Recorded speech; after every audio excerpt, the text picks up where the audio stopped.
Hey guys, it's Stephen here back with another video, and today we're talking about the things that absolutely everyone loves. Transfers, transfer goodness, sugary transfer goodness, that sweet transfer rumour goodness that everyone loves. We're going to talk about that, but before I do that, I want to say thank you to my source of information, One Football. Every single day I get notifications on my phone. They just appear on my phone, and I'm like, what's that? And I just see it when I'm sat there, and I do that thing where everyone does at work, where they shuffle off to the toilet a little bit, and you're like sat there, killing time. General office stuff. You'll do it when you're old if you're not already doing that already.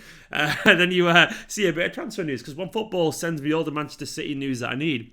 And it's great to know, and I've been using it now for about 2 years. It's a fantastic app, and they've been supporting my channel for ages. So if you want to get a piece of that action, download it for free in the link in the description below. It helps support my channel. It helps improve your daily Manchester City content and news straight to your phone. And what's not to love about it? Go download it right now in the link in the description below. And it was One Football that pointed me towards today's topics. As you can see at the bottom, I'm going to talk about two players in particular. One maybe a bit fanciful, one maybe not quite fanciful. I'm going to start obviously with Milan Skriniar. It took me a long time to learn how to say that, and I think I pronounced that correctly. Now obviously everyone knows that Manchester City are probably be going for some centre backs in the summer, and I might do a video tomorrow on that in general. And there was also a report in Bleacher Report from Dean Jones. He said that City want to sign two central defenders in the summer, one being a top name who's ready to come in, and another more of a long-term signing that they can embed over time.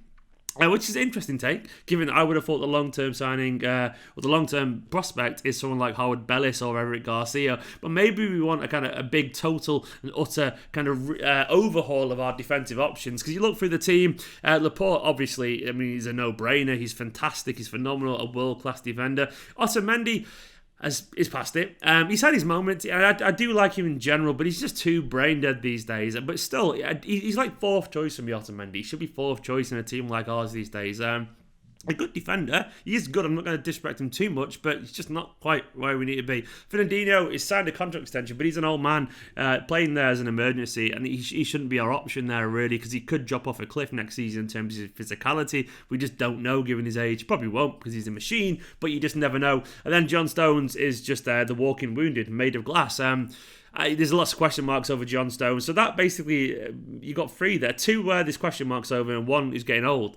And then you think, well, we're kind of short then, really. So the idea of like a senior one coming in, and then maybe a youngster kind of in as a backup, makes a lot of sense, because I think we have to start to see the changing of guard, because it's always necessary. And one of these players obviously is Milan Skriniar. According to some reports, and take this with a pinch of salt as always with reports, City want to offer Inter, his club, it makes sense he's called Milan, doesn't it? They want to offer them Cancelo as part of a deal to sign him in the summer, a fee of around 65 million euros and Cancelo, which begs the question, why did we buy Cancelo in the first place if we're going to use him as a very expensive pawn only a few months later? But if it happens, it's a weird one. But I wouldn't be surprised, because there has to be some murmurings of discontent from Joao Cancelo's camp in general, because he doesn't play much.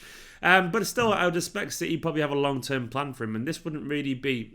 I mean, it'd be rash just to get rid of him that quickly, but football is a weird game, and City have too much money to do things like this, so they can do it. According to the reports, Guardiola really wants Skriniar. He sees him as an integral option for Manchester City. Though according to those reports, once again, Inter don't really want to sell him, because he's 24 years old, he's only young, he's got loads of time ahead of him, and he signed a contract extension until the end of the 2022-23 season, which isn't actually that long, really, I guess. I know he's got like 3.5 years left, but it isn't that long, It's not like he's well, actually, it's pretty long, actually, what I'm on about. He's got plenty of time left, so there's no rush to get him. But usually, those contract extensions are just a way for the club and the players get more money eventually for the next move, because they all know that. If he wants to go, he'll be able to go. In terms of what he's like, Skriniar, I've not watched Inter loads, but I have seen him, because, it's hard to ignore him. And he just strikes me as a very Guardiola kind of signing, potentially. He's strong. He seems to read the game really well. I wouldn't say he's fast, which is a bit of a concern. He's definitely not pacey, though he does seem to have like the intelligence, the positional awareness, and he's got these kind of big striding long legs, which really help him kind of intercept passes or win a kind of like one-on-one situation. And he does have that to kind of counteract his lack of pace, shall we say. He's not like He turns quicker than the Titanic, put it that way. He's not like insanely slow, but he definitely isn't fast at all. But the thing that obviously really draws Guardiola to him is that he can play as defensive midfielder. And I think he did play as a defensive midfielder once against England. Someone correct me if I'm wrong there, but I swear he did.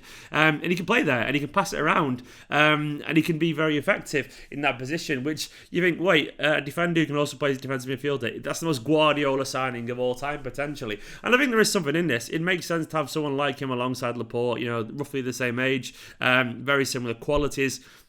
And he's got the stature as well. If not maybe the pace, but he's definitely got the stature and the reading of the game, and obviously the technical side of it. I think this is probably a very plausible link. I think we will go big. As someone like Skriniar, it makes a lot of sense, in my humble opinion, for Manchester City. And I wouldn't be against it at all. Secondly, that kind of like, that circus act is back around again. Messi apparently being linked to Manchester City. Now, always when I see Messi's name linked to Manchester City, I immediately think his agent's doing that thing again where they link him to Manchester City to get what Messi wants.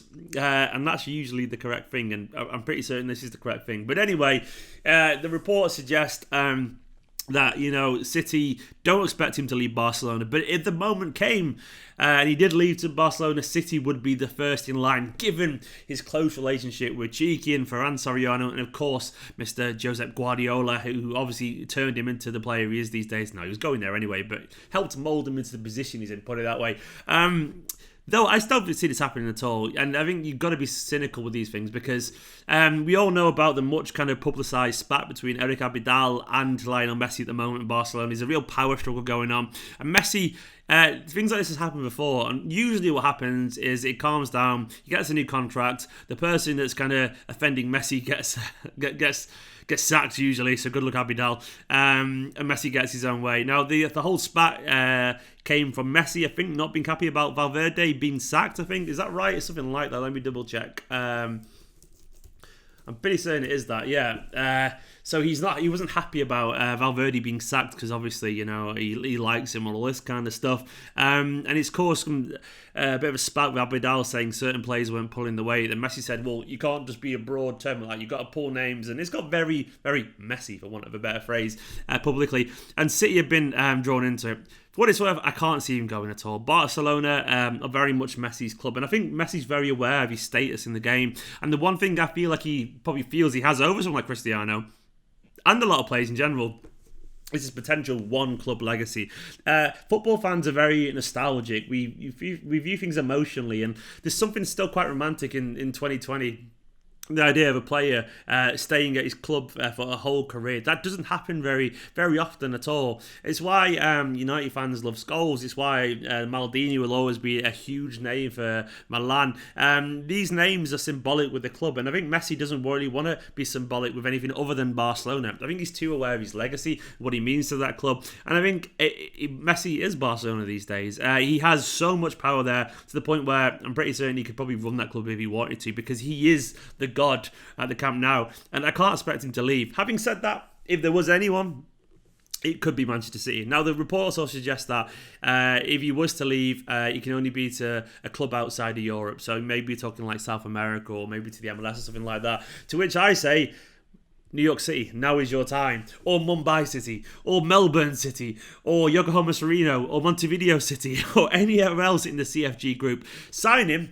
Use the CFG money, sign him for New York or Mumbai or Melbourne or God knows who else, then send him on a loan over here. That would be absolutely amazing. Can you imagine the piss that would be boiled? The absolute fume online if City did that. They circumvented that contract and financial fair play by signing him for New York and then immediately loaned him back to here. Oh, it would be incredible. And if Messi's got any sense of shithousery, he should do that just for a laugh. But he won't do it, of course, because it's absolutely farcical, the idea that's going to happen. Messi will stay at Barcelona for the rest of his career, and he'll be there forever. Maybe he might do like a Xavi kind of thing where he goes to Qatar or something like that. I can't even see that. Messi doesn't strike me as the kind of player who needs to do that.